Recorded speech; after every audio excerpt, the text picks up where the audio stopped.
قل يا عبادي الذين أسرفوا على أنفسهم لا تقنطوا من رحمة الله. بسم الله الرحمن الرحيم. السلام عليكم ورحمة الله وبركاته.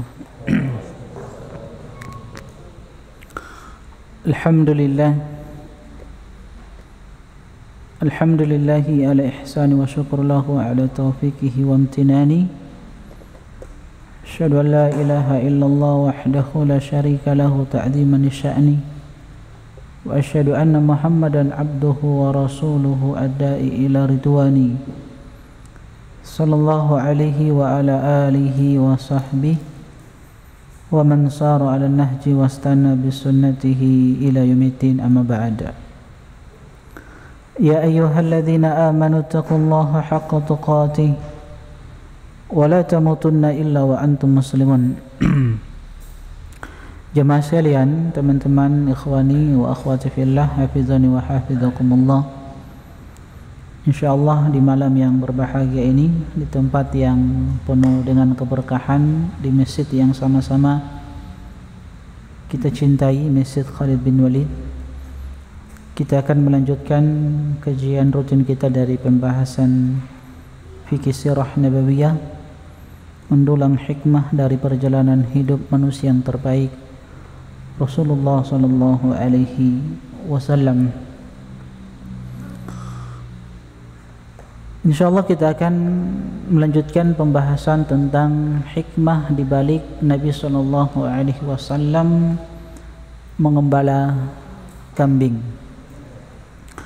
Kita telah sebutkan, teman-teman ikhwani wa akhwati fillah, hafizani wa hafizakumullah, pada pertemuan sebelumnya bahwasanya Rasulullah sallallahu alaihi wasallam di dalam riwayat Bukhari dari sahabat Abu Hurairah radhiyallahu taala anhu, beliau bersabda, "Ma ba'atsallahu nabiyyan illa ra'al ghanam." Tidak ada nabi satupun kecuali pernah menjadi pengembala kambing. Tidak ada nabi yang diutus oleh Allah Subhanahu wa taala pasti pernah menjadi pengembala kambing. Faqala ashabuhu, maka sahabat-sahabat bertanya kepada Nabi sallallahu alaihi wasallam, "Wa anta, apakah engkau juga wahai Rasulullah?" Faqala, maka Nabi sallallahu alaihi wasallam menjawab, "Na'am, iya, kuntu ar'aha ala qarariti li ahli Makkah." Dahulu aku mengembala kambing dengan imbalan beberapa kirat. Kirat ini ya mata uang dinar ya, dari penduduk Mekah. Dan telah kita sampaikan pada pertemuan sebelumnya bahwa beliau sallallahu alaihi wasallam mengembala kambing tidak lain kecuali beliau sallallahu alaihi wasallam ingin membantu paman beliau Abu Talib. Karena kita tahu bersama, setelah wafatnya kakek beliau Abdul Muttalib, Nabi sallallahu alaihi wasallam diasuh oleh pamannya Abu Talib. Dan Abu Talib sendiri orang yang susah, orang yang miskin. Maka beliau sallallahu alaihi wasallam bekerja sebagai pengembala kambing untuk mendapatkan upah demi menolong, meringankan beban paman beliau Abu Talib. Inilah Nabi kita Muhammad sallallahu alaihi wasallam, dan ini adalah pekerjaan yang dilakukan oleh nabi-nabi sebelum beliau sallallahu alaihi wasallam. Dan insyaallah kita akan sebutkan hikmah-hikmah di balik Nabi sallallahu alaihi wasallam mengembala kambing. Pelajaran yang bisa kita petik, antum buka halaman 74. Kata penulis hafizahullahu taala, hikmah yang diambil dari kisah Rasulullah sallallahu alaihi wasallam mengembala kambing. Pertama, kita akan berhenti sejenak mengenai pengembalaan kambing yang merupakan pekerjaan setiap nabi. Seperti sabda beliau, tidak ada nabi yang tidak mengembala kambing. Jadi semua nabi, rasul itu mengembala kambing, ya. Mengapa para nabi menjadi pengembala kambing? Ibnu Hajar rahimahullahu taala berkata, ulama berkata, hikmah di balik pengembalaan kambing sebelum masa kenabian tiba adalah agar mereka terbiasa mengatur kambing yang nanti dengan sendirinya akan terbiasa menangani problematika umat manusia. Kita tahu bahasanya kambing ini salah satu hewan yang sulit untuk diatur, apalagi kalau dia terpisah dari rombongannya. Maka betul-betul Nabi SAW dididik oleh Allah Subhanahu wa taala bagaimana bisa bersabar, ya, mengatur hewan-hewan atau mengatur kambing-kambing ini sebelum mengatur urusan-urusan umat yang sangat banyak. Makanya kalau kita melihat nanti setelahnya bagaimana perjalanan Nabi SAW setelah beliau dinobatkan sebagai seorang Nabi Rasul, setelah beliau SAW menaklukkan kota Mekah, beliau menjadi pemimpin. Bagaimana masalah-masalah yang dihadapkan kepada beliau SAW. Bagaimana beliau mendapatkan gangguan dari orang-orang musyrik.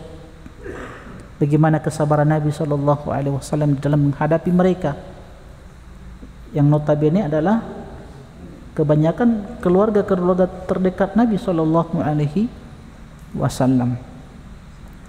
Para nabi berprofesi sebagai pengembala kambing semenjak kecil agar mereka menjadi pengembala manusia pada waktu mereka besar. Sebagaimana Musa dan Muhammad serta para nabi lainnya salawatullahi alaihim,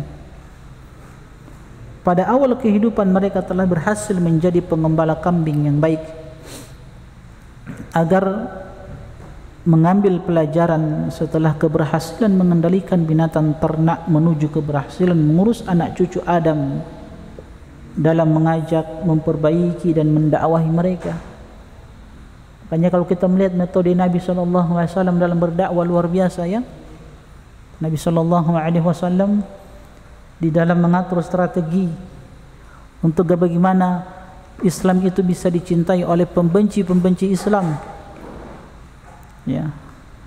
Kebanyakan orang-orang musyrik yang menentang Nabi SAW masuk Islam karena melihat akhlak Nabi SAW yang luar biasa, yang Allah telah puji di dalam Al-Quran, innaka la ala khuluqin azim.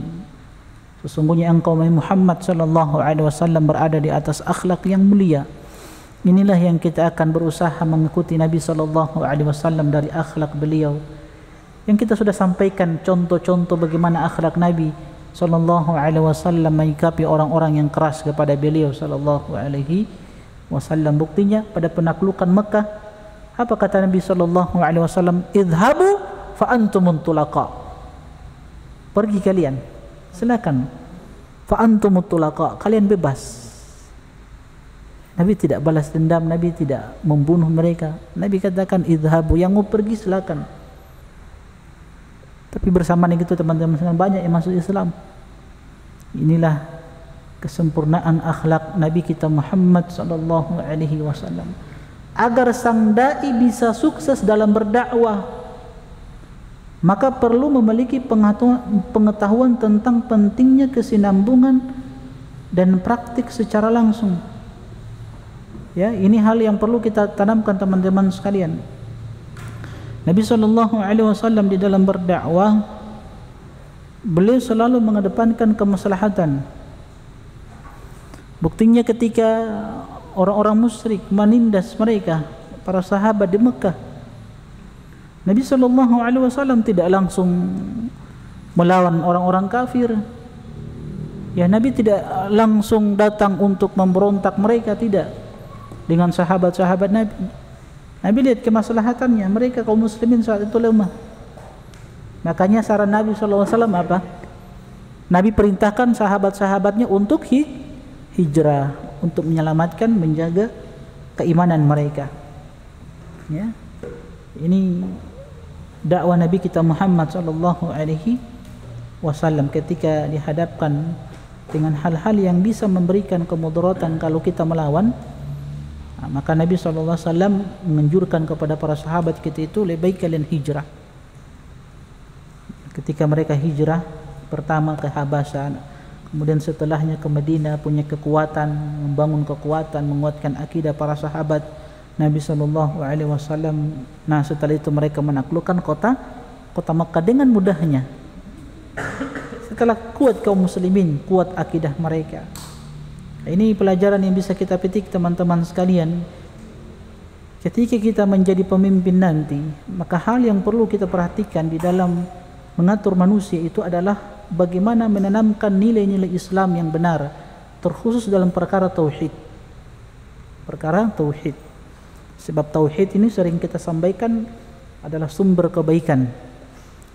Tauhidlah yang menjadikan negara ini makmur.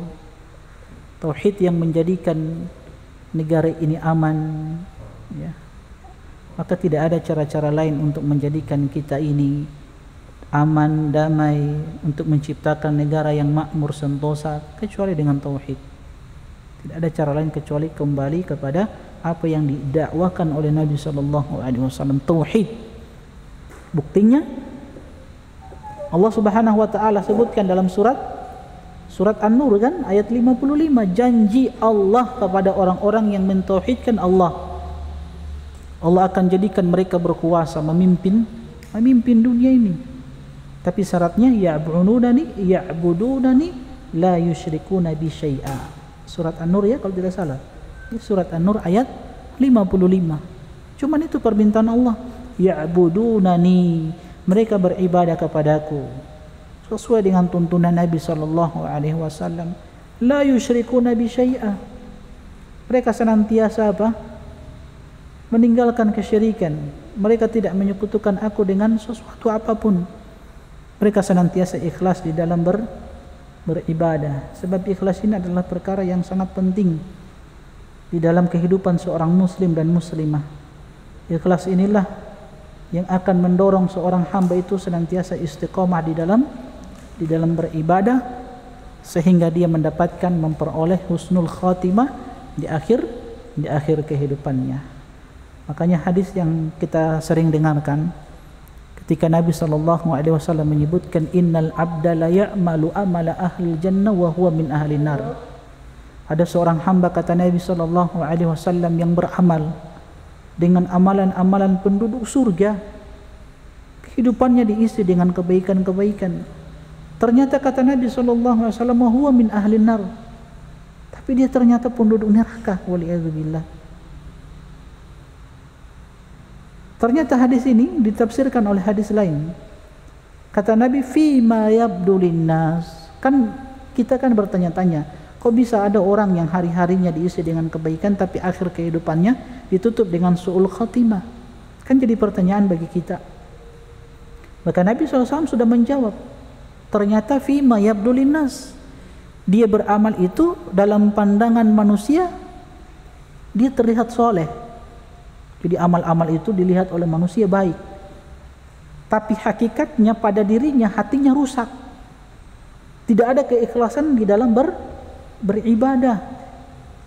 Makanya saya sering sampaikan, dan ini nasihat juga dari guru-guru kita para ulama, untuk senantiasa mengikhlaskan ibadah ketika menuntut ilmu. Menuntut ilmu adalah ibadah. Maka seorang muslim, muslimah senantiasa ikhlas di dalam menuntut ilmu. Dia adalah perkara yang menjadikan sesuatu yang berat menjadi ringan, sesuatu yang sulit menjadi mudah. Keikhlasan di dalam beribadah kepada Allah Subhanahu wa taala. Dan antum sudah tahu apa balasan untuk orang-orang yang senantiasa ikhlas di dalam menuntut ilmu. Allah Subhanahu wa taala pasti akan memuliakan mereka. Antum tahu kisah yang datang dari sahabat Sahal radhiyallahu taala anhu, ketika Nabi sallallahu alaihi wasallam menyebutkan di hadapan sahabat-sahabat Nabi, ada seorang datang bergabung dengan pasukan Nabi sallallahu alaihi wasallam. Orang ini luar biasa hebatnya di dalam berperang. Dia bergabung dengan pasukan Nabi SAW di dalam satu peperangan. Jadi ikut bersama Nabi SAW. Sahabat-sahabat yang lain takjub, kagum. Ini orang hebat, ini luar biasa ketika berperang. Tapi apa kata Nabi SAW? Man ahabba an yanzura ila ar-rajuli min ahli an-nar falyanzur ila hada. Siapa di antara kalian yang ingin melihat penduduk neraka, maka lihatlah orang ini, orang yang datang tadi barusan, yang ingin bergabung dengan Nabi SAW dalam satu peperangan. Padahal sahabat-sahabat lain takjub. Tapi Nabi katakan, siapa di antara kalian yang ingin melihat seseorang yang termasuk penghuni neraka, lihat orang ini.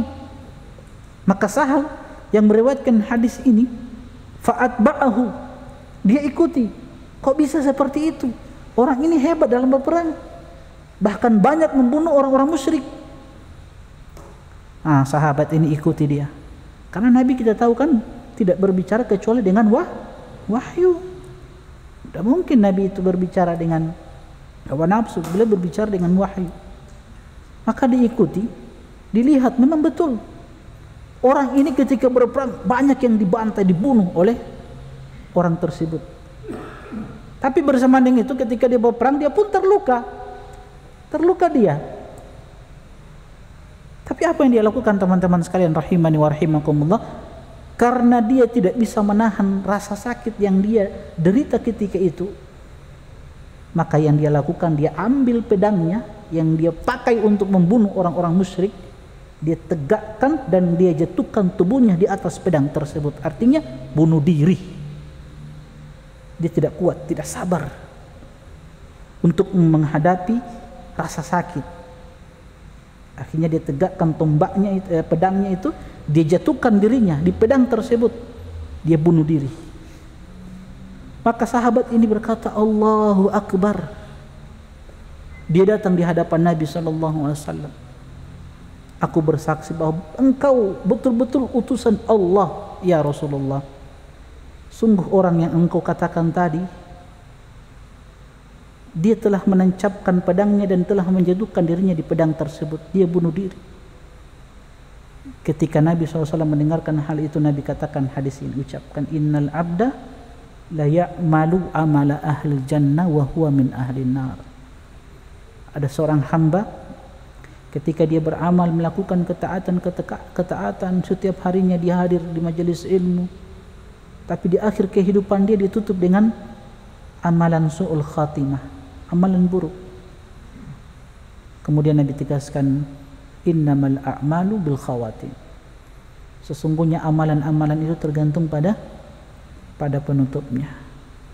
Maka ini hal yang perlu kita perhatikan teman-teman sekalian. Tauhid itu adalah hal yang sangat penting di dalam kehidupan kita. Sebab tauhid itu mengajarkan seorang hamba untuk senantiasa ikhlas beribadah kepada Allah Subhanahu wa ta'ala. Inna nafsa, bagaimana Allah katakan di dalam Al-Quran, wa matadri nafsun bi ayyi ardin tamut. Setiap jiwa itu tidak mengetahui di mana dia mati, kan, di bumi mana dia meninggal. Sebagian ahli tafsir mengatakan bahwa setiap jiwa tidak mengetahui dengan amalan apa kehidupan dia ditutup. Maka kata para ulama, ini yang harus kita perhatikan, bahwa ketika beramal kita harus perhatikan amalan tersebut. Dua pertanyaan yang antum harus jawab sendiri, bukan orang yang lain menjawab, antum sendiri yang menjawab. Pertama, untuk siapa antum beramal? Kedua, apakah amalan tersebut sudah sesuai dengan tuntunan Nabi SAW? Maka dua pertanyaan ini selalu kita sendiri yang jawab, bukan orang lain. Sebab kita sendiri yang lebih tahu terkait dengan amalan kita. Ya. Dan Nabi SAW ketika menyebutkan Allah melihat, innallaha la yanzuru ila ajsamikum wala amwalikum. Allah tidak melihat rupa kalian, Allah tidak melihat jasad kalian. Yang Allah lihat itu, kata Nabi SAW, innallaha yanzuru ila qulubikum wa a'malikum. Yang Allah lihat hati-hati kalian, hati.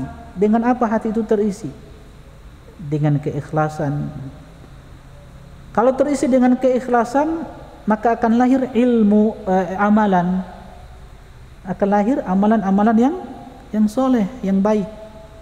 Yang itu menjadikan dia istiqamah dan menjadikan dia mati dalam keadaan husnul khatimah.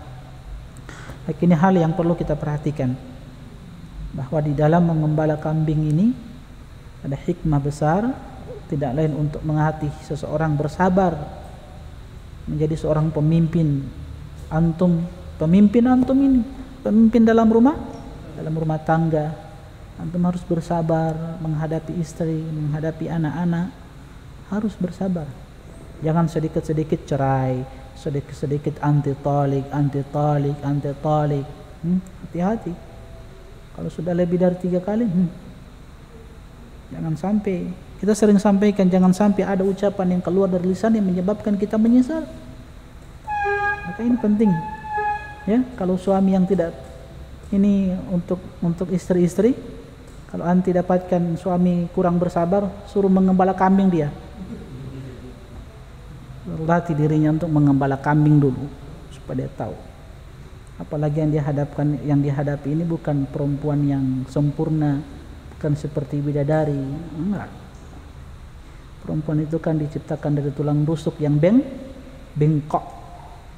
Kalau antum ingin berusaha meluruskannya, kasar tahu, antum bisa patahkan dia. Fastausu bin nisa'i khaira. Hendaklah kalian bersabar untuk menghadapi mereka, ya. Baik, yang kedua,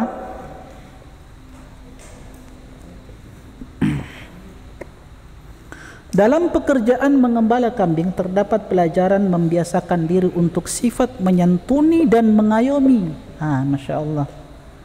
Tatkala mereka bersabar dalam mengembala dan mengumpulkannya setelah terpencar di padang gembalaan, mereka mendapat pelajaran bagaimana memahami perbedaan tabiat umat.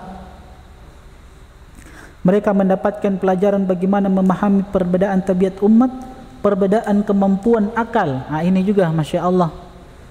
Karena setiap orang itu memiliki akal yang pemahaman itu berbeda-beda, tidak sama.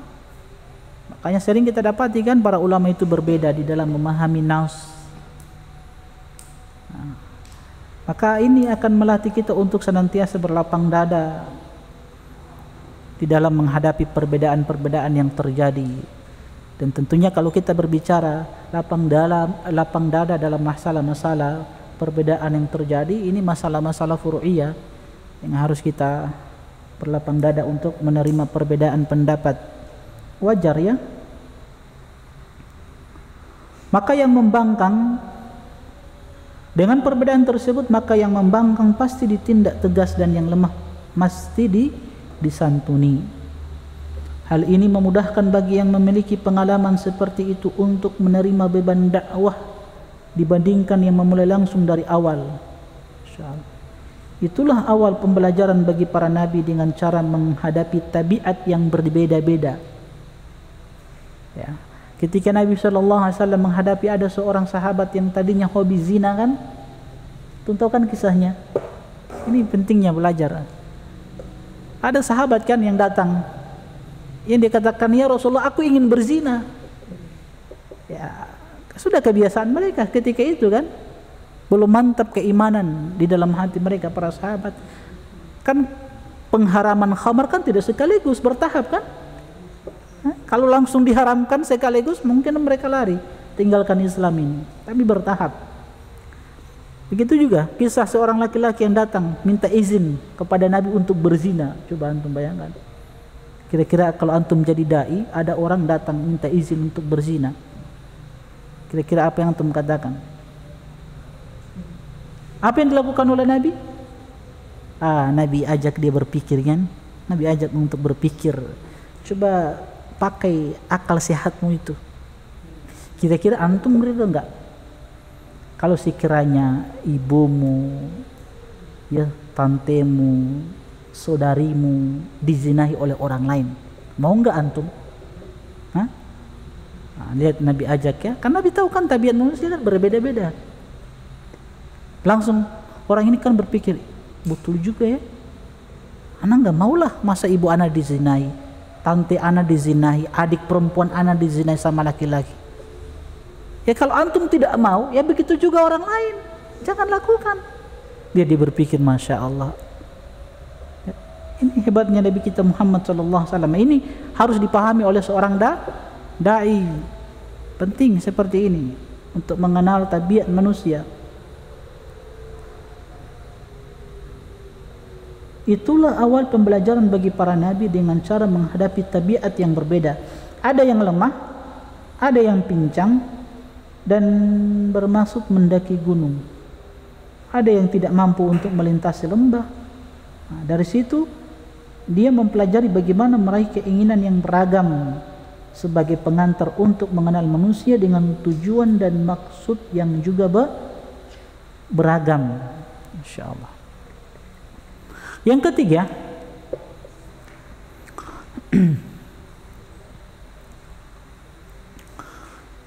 hikmah yang bisa kita ambil, kata penulis hafizahullah ta'ala, menunjukkan sifat tawadhu' Nabi sallallahu alaihi wasallam dan pernyataan tentang penganugerahan Allah kepadanya. Rasulullah sallallahu alaihi wasallam menceritakan masa kecilnya dan masa dia mengembala kambing. Dalam waktu yang sama ada orang yang enggan bercerita tentang masa kecilnya atau pura-pura lupa karena dasar kesombongan yang tidak ingin diketahui orang tentang kelemahan dan kekurangannya. Paham ya? Dalam waktu yang sama ada orang yang enggan bercerita tentang masa kecilnya atau pura-pura lupa karena dasar kesombongan yang tidak ingin diketahui orang tentang kelemahan dan kekurangannya. Nabi SAW Masya Allah tawadu. Beliau ceritakan masa kecil beliau SAW. Ini menunjukkan tawadunya Nabi SAW. Ya, sebagian orang kan tidak mau. Ketika mungkin dia sudah besar, dia sudah punya harta yang melimpah, harta yang banyak, maka karena kesombongan dia tidak mau ceritakan masa lalu dia, masa kecil dia bagaimana, hidup di pedesaan, main PC, ya? Main apa lagi ya, hidup kita bagaimana masa kecil kita dulu. Masya Allah, bedakan masa kecil sekarang, anak-anak sekarang dengan kita dulu ketika kecil, kan beda. Kalau sekarang anak-anak sudah hidup dengan gadget kan, sudah Masya Allah, nggak kenal lagi itu apa itu kelereng, apa lagi? Apa itu pala pudu? Itu masih ingat ya, sekecil ya. Kalau sekarang anak-anak tidak ada lagi tuh main kelereng, main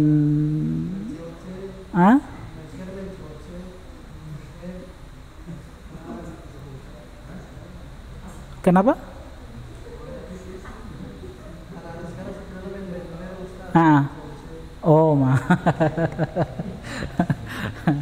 Nah itu kan, sekarang mereka hidup dengan gadget, Masya Allah. Kalau kita dulu, Masya Allah, masa kecil kita indah sekali, Masya Allah.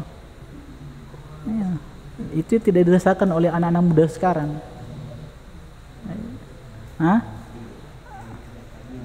Iya, ada bungo, permainan bungo. Apalagi ya, banyak sekali nih. Apalagi untuk perempuan itu permainan apa ini? Yang loncat-loncat? Bukan. Yang buat kotak-kotak di tanah ini garis. Tengge-tengge, Masya Allah. Hampir sekarang antum nggak akan dapat lagi anak-anak perempuan sekarang yang main tengge-tengge sekarang, nggak ada.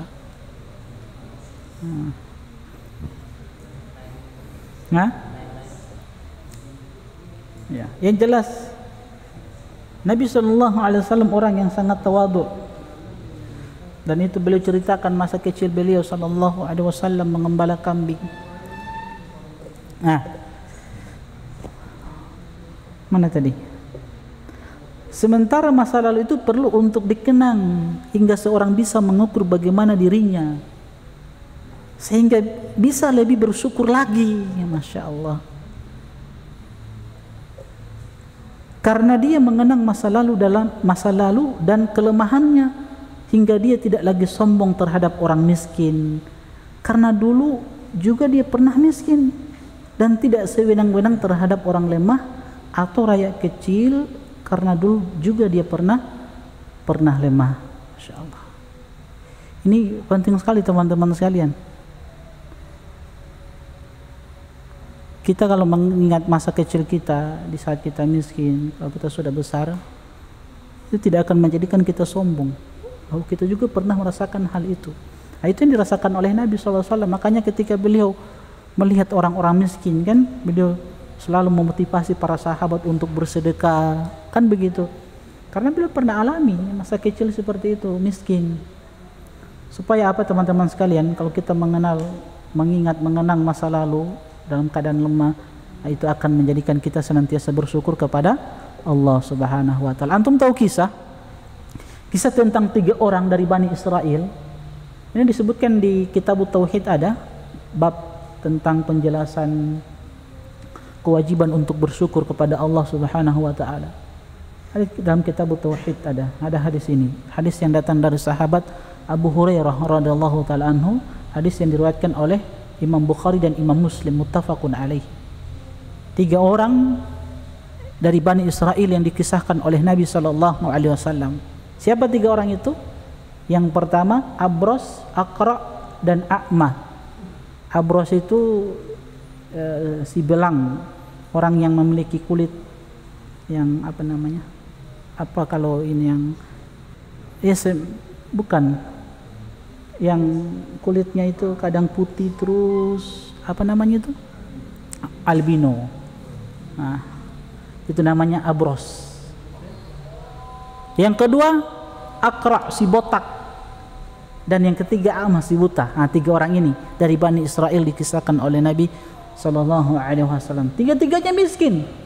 Si belang, si botak dan si buta. 3 orang yang berteman, sama-sama miskin. Maka kata Nabi sallallahu alaihi wasallam, diutuslah malaikat kepada 3 orang tersebut. Malaikat dalam wujud manusia datang kepada orang yang pertama, si Abros, si belang yang punya penyakit albino itu. Ketika malaikat datang kepada orang tersebut, malaikat bertanya, ayu syai'in ahabbu ilaik, apa sesuatu yang engkau sukai? Kata si belang ini, launun hasanun jildun hasanun, aku pingin punya kulit yang bagus, warna kulit yang bagus. Aku ingin penyakitku ini hilang, sebab penyakit ini menjadikan orang lain mencela diriku, orang lain menjauh dari diriku. Maka aku berharap penyakit ini hilang dari diriku. Maka seketika itu malaikat mengusap orang ini dan penyakitnya hilang. Setelah itu malaikat bertanya kepada si Abros ini, si belang ini, ayul a'mal fa'ayul mali ahabu ilaik, harta apa yang kamu paling sukai? Oh, kata si belang ini, al-ibil, aku pingin unta. Maka malaikat memberikan unta yang sedang hamil, dan malaikat doakan pada orang tersebut. Setelah itu malaikat pindah, datang ke orang kedua. Siapa? Si Aqra, si botak. Malaikat bertanya, ayu syai'in ahabu ilaik, apa sesuatu yang engkau paling sukai? Maka kata orang ini, sya'run jamil, aku ingin punya rambut yang indah, ya, rambut. Baik, insyaallah kita lanjutkan setelah adzan dikumandangkan. Sallallahu alaihi Muhammad wa ala alihi wasallam. Jemaah sekalian, ikhwani wa akhwati fillah, hafizani wa hafizakumullah. Jadi kita lanjutkan kisah tadi. Maka malaikat ini datang kepada si Aqra, datang kepada si botak, dan dia katakan, ayu syai'in ahabbu ilai, sesuatu apa yang paling engkau cintai, yang paling engkau sukai? Maka si botak ini mengatakan, sya'run jamil, aku ingin rambut yang bagus, yang indah.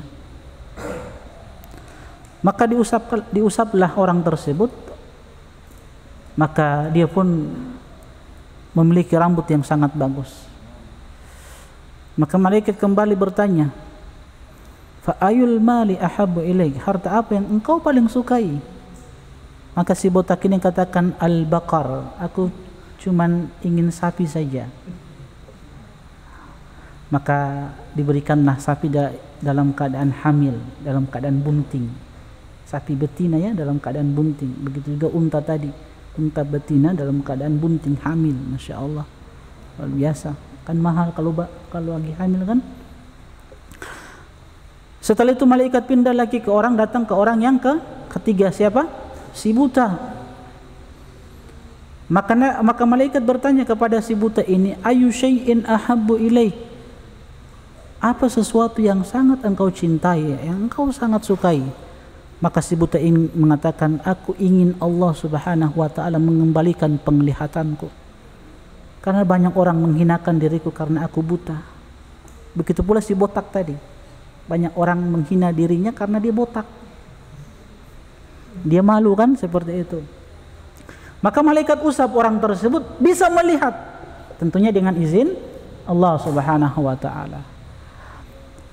Setelah itu malaikat bertanya, fa ayul mali ahabu ilaik, harta apa yang kamu paling sukai?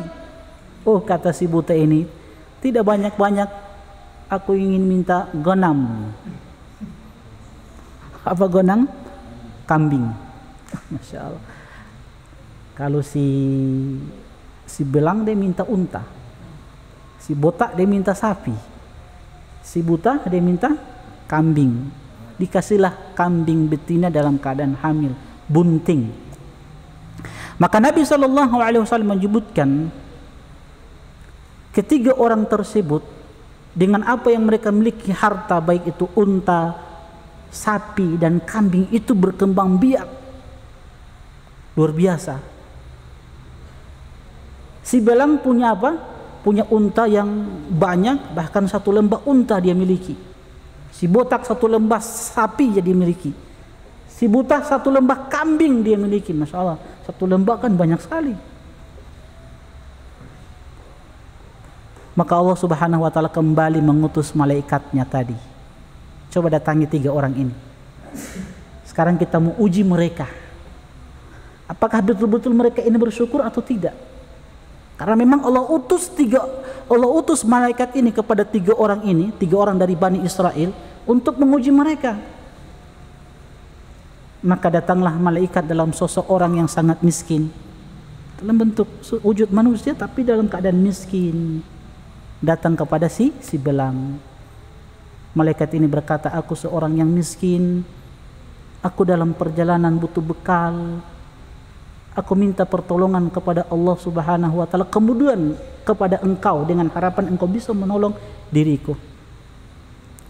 Maka apa kata si belang ini? Al-huququ katsirah, hak-hak yang aku harus tunaikan sangat banyak, banyak sekali, aku tidak bisa beri. Maka malaikat ingatkan, dulu ente ini pernah miskin. Malaikat ini katakan, sepertinya aku mengenal engkau dulu, engkau ini orang yang kulitnya tidak bagus, dulu engkau orang miskin. Apa kata si belang ini? Oh tidak, harta ini aku dapatkan dari orang tuaku, harta yang banyak sekali ini. Maka malaikat katakan, kalau engkau berdusta, semoga Allah Subhanahu wa ta'ala kembalikan engkau ke masa yang lalu, keadaanmu yang dulu Allah kembalikan kalau kamu berdusta. Kemudian malaikat ini datang kepada si yang kedua, si botak. Nah, si botak rambutnya sudah gondrong, Masya Allah, dia sekarang duduk di majelis ilmu.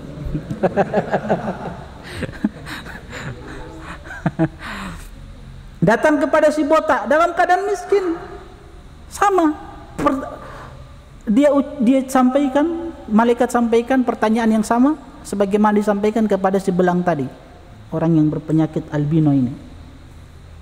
Kata malaikat, aku ini orang miskin, aku dalam perjalanan butuh bekal, bekalku habis, aku minta pertolongan kepada Allah, kemudian kepadamu dengan harapan engkau bisa memberikan bekal kepadaku. Maka si botak mengatakan sama, al-huququ katsira, hak-hak yang harus aku tunaikan banyak, apalagi istri 4. banyak hak-hak yang harus aku tunaikan. Jadi aku tidak punya harta untuk membantu dirimu. Malaikat ingatkan, bukankah antum dulu miskin? Sehingga Allah memberikan harta yang banyak ini. Dia katakan, tidak, ini warisan dari bapakku ini. Banyak sekali ini 1 domba ini. Kata malaikat, sama, kalau engkau berdusta, semoga Allah kembalikan engkau pada keadaan yang dulu engkau rasakan. Oke, pergilah malaikat kepada seorang ketiga, si A'mah, si buta ini, yang punya apa? 1 lembah kambing, Masya Allah. Malaikat datang dalam penampilan yang sama, miskin, susah. Dia katakan, aku ini orang miskin, butuh bekal dalam perjalanan. Aku memohon pertolongan kepada Allah, kemudian dengan harapan bisa menolong diriku. Maka apa kata si buta? Ambillah sesuai dengan apa yang engkau inginkan. Semua ini milik Allah Subhanahu wa ta'ala. Ambillah, ini bukan milikku ini. Maka malaikat katakan, sungguh aku datang untuk menguji kalian, dan Allah telah ridho kepadamu dan membenci, murka kepada 2 sahabatmu, si belang dan si botak. Maka ini hadis yang mengajarkan kepada kita teman-teman sekalian bahwa kewajiban bersyukur itu penting. Makanya Nabi ingatkan. Nah, ini kisah selanjutnya ini, kata Nabi apa? Pada suatu saat ada orang yang datang kepada Rasulullah SAW. Orang itu merasa takut bertemu dengan Rasulullah SAW. Beliau berkata, tenangkanlah perasaanmu, karena saya bukanlah seorang raja. Saya adalah anak seorang wanita yang makan daging kering. Jadi jangan takut. Aku ini orang biasa seperti kalian. Sebagaimana kalian miskin, aku juga pernah merasakan miskin. Itu mengajarkan tawadu. Dan Nabi orang yang paling tawadu. Dan tawadu itu teman-teman adalah ibadah. Makanya Ibunda Aisyah radhiyallahu taala anha ketika menyebutkan tentang satu ibadah yang paling afdol, maka Ibunda Aisyah pernah mengatakan, innakum taf'aluna afdalal ibadah at-tawadu'. Ibunda Aisyah pernah mengatakan di hadapan sahabat-sahabat, sesungguhnya kalian melakukan satu ibadah yang paling utama. Apa itu? Kata Ibunda Aisyah, at-tawadu'. Tawadu'. Apa itu tawadu'? Tawadu' itu ketika engkau keluar dari rumah dan bertemu dengan seorang muslim, maka engkau tidak melihat dia itu lebih mulia daripada dirimu. Itulah tawadu'. Ketika kita keluar dari rumah dan bertemu dengan saudara kita, maka tidaklah kita melihat dia kecuali kita lihat dia itu lebih mulia dari kita, bukan kita lebih mulia dari orang itu. Itulah tawadu'. Tawadu' yang diajarkan oleh Nabi sallallahu alaihi wasallam. Dan tawadu' itu yurisul mahabbah, kata Imam Syafi'i. Tawadu' itu bisa mewariskan, melahirkan mahabbah, kecintaan di antara manusia. Dan orang-orang pasti mencintai orang-orang yang senantiasa tawadu'. Pasti itu, pasti. Sebab dia adalah min akhlaqil kiram. Tawadu' itu kata Imam Syafi'i rahimahullahu ta'ala adalah sifatnya orang-orang yang mulia. Sifatnya orang-orang mulia. Jadi orang-orang mulia itu punya sifat tawadu'. Sebanyak apapun harta dia, maka dia senantiasa melihat orang lain lebih mulia daripada dirinya. Karena memang yang membedakan kita di hadapan Allah Subhanahu wa ta'ala adalah ketakwaan kita. Inna akramakum indallahi atqakum. Sesungguhnya yang paling mulia di sisi Allah di antara kalian adalah orang yang paling bertakwa. Sesungguhnya yang paling mulia di sisi Allah di antara kalian adalah orang yang paling bertakwa kepada Allah Subhanahu wa ta'ala. Sesungguhnya termasuk dari pintu syaitan yang masuk dalam kehidupan seorang anak muda adalah menamakan sesuatu dengan bukan namanya yang sesuai syariat. Ini salah satu tahapan syaitan di dalam menjerumuskan anak-anak muda. Kadang dibisikkan sesuatu dengan menamakan yang bukan nama syariat. Contoh kan khamar. Sekarang kan dinamakan dengan nama-nama yang luar biasa ya. Khamar. Begitu juga perzinahan sekarang ini kan, nah, dinamakan dengan nama-nama yang indah supaya terlihat indah. Begitu juga riba. Nah, riba dinamakan dengan nama-nama yang indah. Bunga. Nah, bunga kan sesuatu yang indah. Masya Allah. Kalau dia bilang riba, antum tinggalkan itu. Tapi kalau bilang bunga, Masya Allah. Betul juga ya.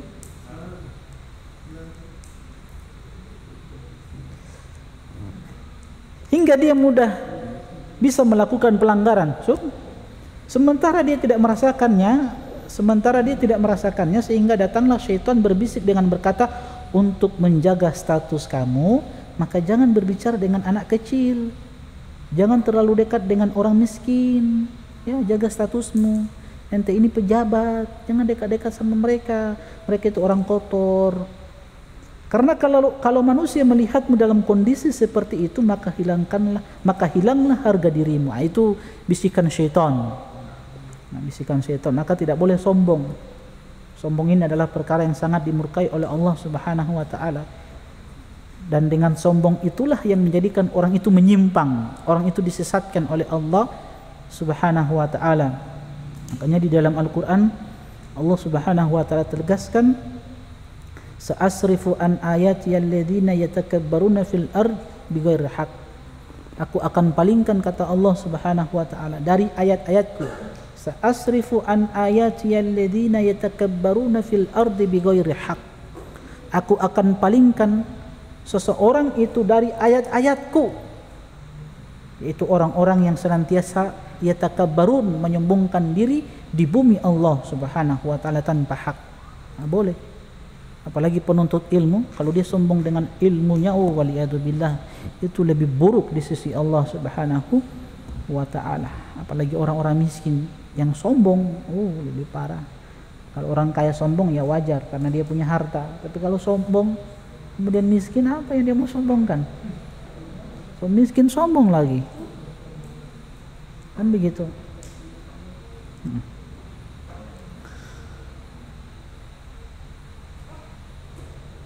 Yang keempat, hikmah yang keempat, para nabi mengembala kambing semenjak mereka kecil dan mereka menyandarkan kehidupan mereka melalui usaha mereka. Para nabi mengembala kambing semenjak mereka kecil dan mereka menyandarkan kehidupan mereka melalui usaha mereka.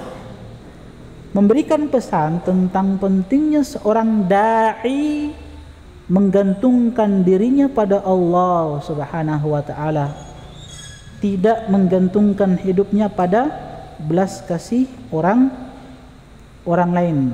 Artinya teman-teman sekalian, Nabi sallallahu alaihi wasallam mengajarkan kepada kita, Nabi sallallahu alaihi wasallam ketika menjadi pengembala kambing, untuk mengajarkan kepada kita sebagai seorang dai, seorang penuntut ilmu yang senantiasa mengajak manusia kepada Allah Subhanahu wa taala untuk tidak bergantung pada orang lain.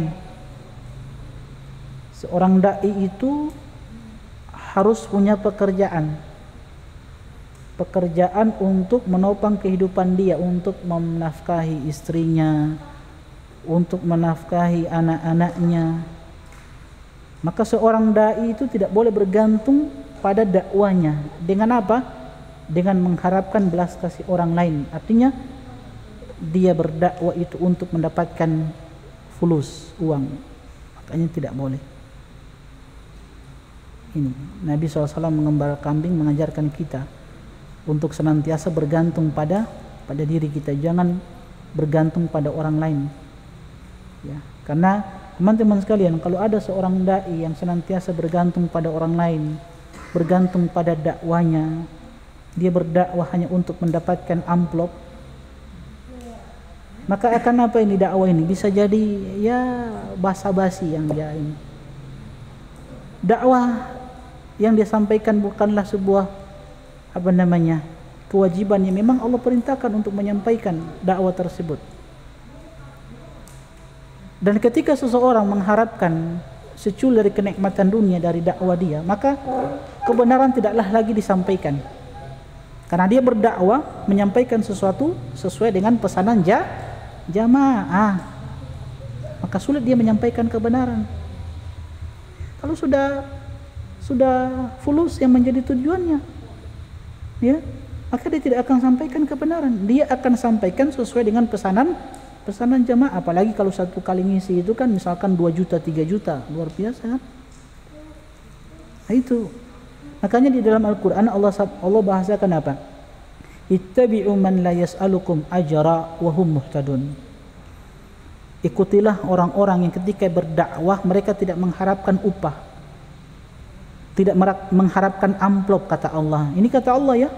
Ittabi'u dalam bentuk perintah, ittabi'u, ikuti, kata Allah. Man la yas'alukum ajra, orang-orang yang tidak mengharapkan upah ketika berdakwah. Wa hum muhtadun, dan mereka adalah orang-orang yang senantiasa mendapatkan hidayah. Jadi haram antum mengikuti dai-dai yang ketika dia berdakwah hanya mengharapkan fulus, apalagi sudah pasang tarif. Kan ada seperti itu.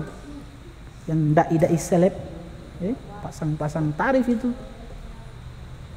Biasa berapa tarifnya, sekali ngisi kajian berapa. Kalau ada dai-dai seperti ini antum tinggalkan, itu tidak benar lagi dakwanya itu. Pertama apa? Dia tidak akan sampaikan lagi kebenaran. Tidak ada lagi kebenaran dia sampaikan. Takut mereka sampaikan kebenaran. Kenapa? Habis amplop. Habis. Coba di takziah itu kalau antum sampaikan kebenaran, tidak diundang lagi antum. Kalau tidak diundang sudah, nggak masuk lagi kan. Makanya seorang dai tidak boleh berharap dari dakwanya, berharap amplop upah dari dakwanya. Ana bawakan ucapan Syekh Utsaimin rahimahullahu taala.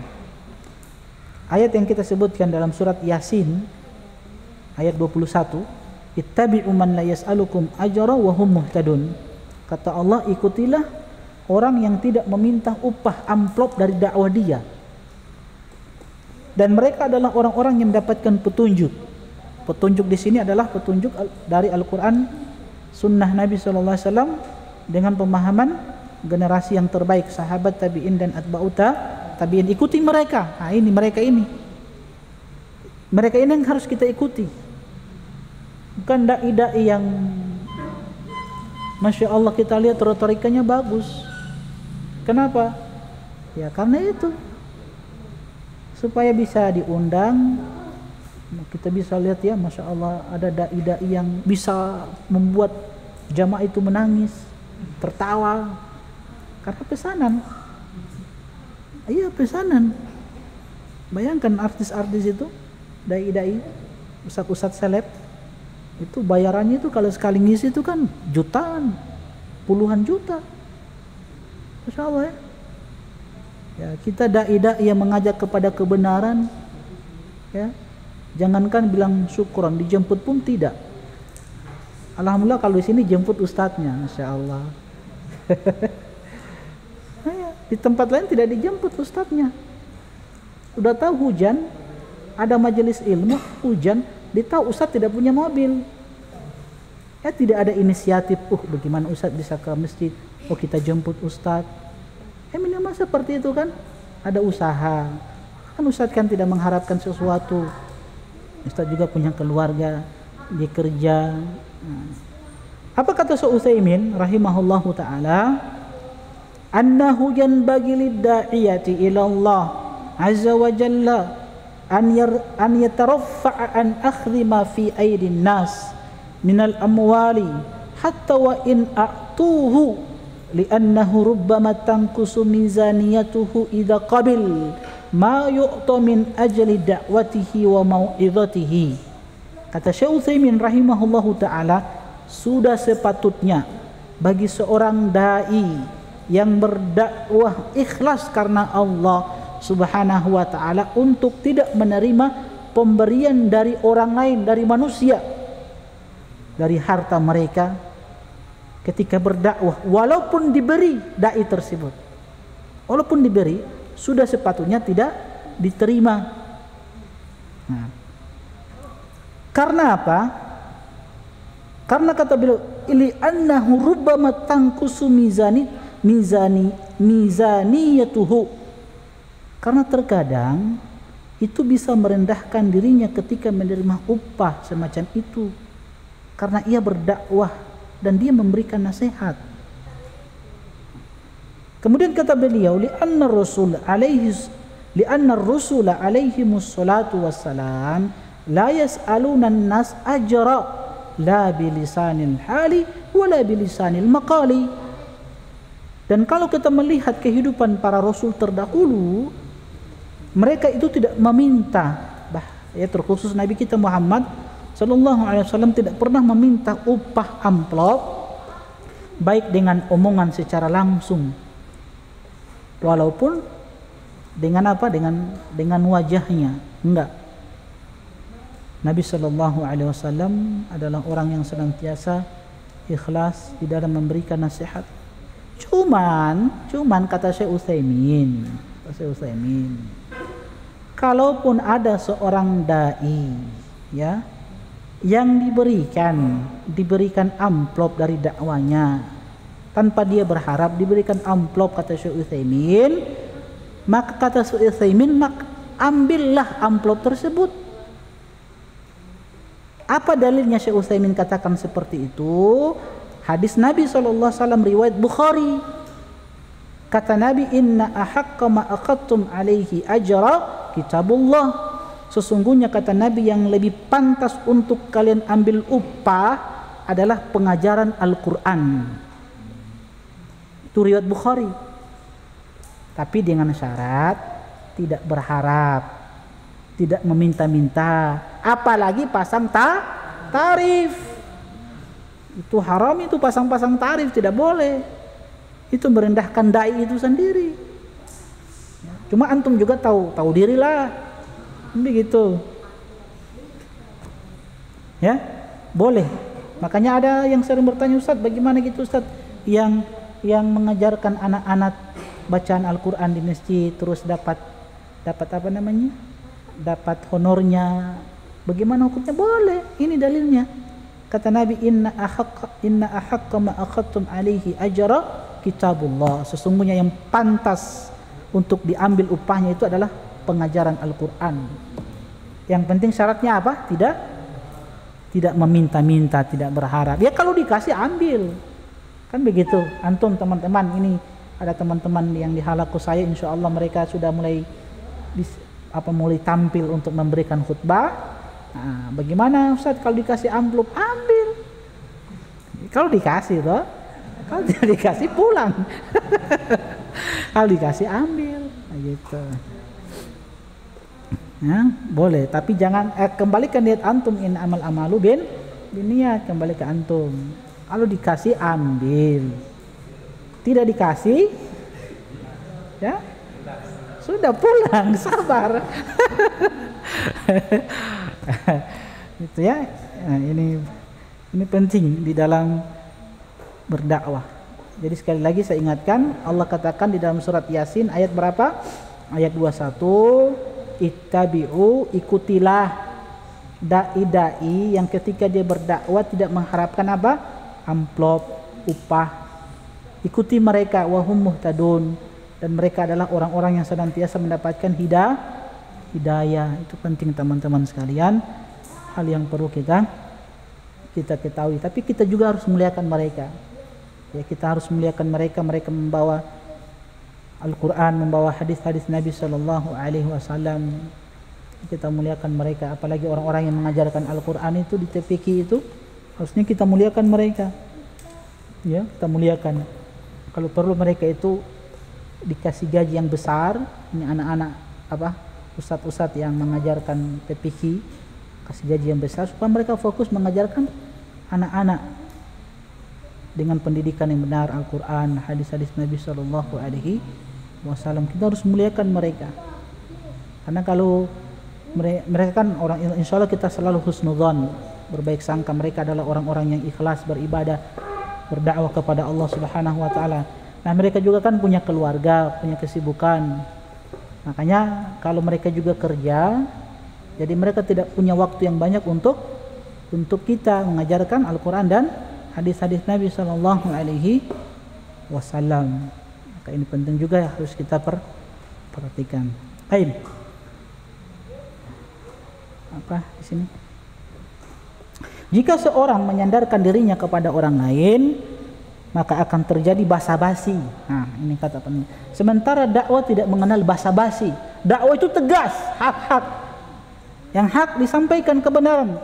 Qulil haq walau kana murun. Sampaikan kebenaran itu walau terasa pahit kebenaran. Sampaikan kebenaran, jangan basa-basi. Sampaikan bid'ah. Sampaikan. Jangan karena ada tujuan-tujuan tertentu berat bagi kita untuk menyampaikan kebenaran. Jangan sampai kebenarannya tersamarkan. Jangan sampai seperti itu. Harus sampaikan kebenaran. Jangan cuma gara-gara menjaga ukhuwah, jelas-jelas ustadz ini menyimpang, antum tidak tegur dia, antum tidak sampaikan kebenaran.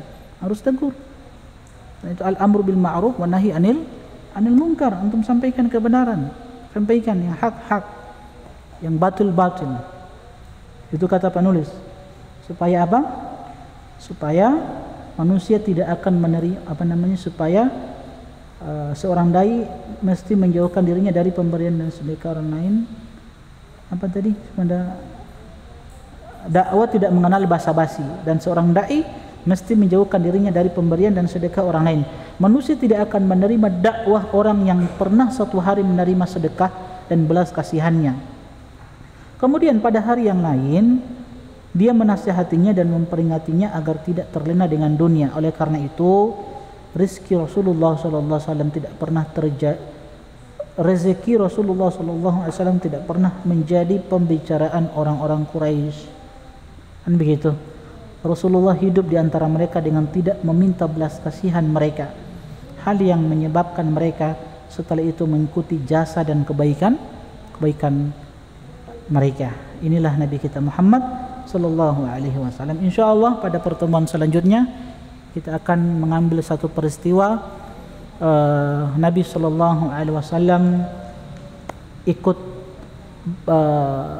berdagang ke negeri Sam bersama paman beliau Abu Talib, yang dimana kisah yang banyak dikenal, seorang pendeta mengisahkan tentang kenabian Nabi kita Muhammad sallallahu alaihi wasallam.